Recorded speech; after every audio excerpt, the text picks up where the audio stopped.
Welcome to the topic on entity state management with NgRx Entity.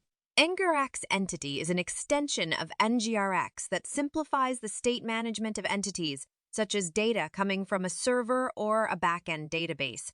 It provides utilities and patterns to handle entity data more efficiently and with less boilerplate. Using NgRx Entity offers several advantages.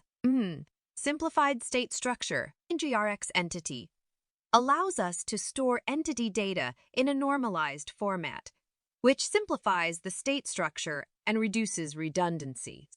Built-in entity adapters.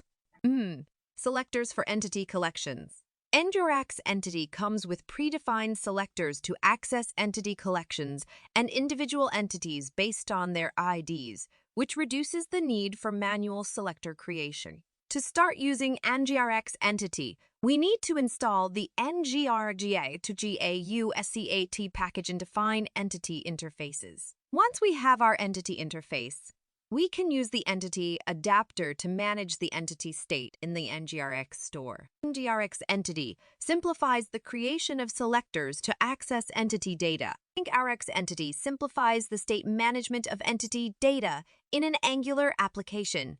By using entity adapters and predefined selectors, we can streamline data manipulation and create a more organized and efficient state structure. In this topic, we explored the benefits of using NgRx Entity, how to set it up, and how to create entity adapters and selectors.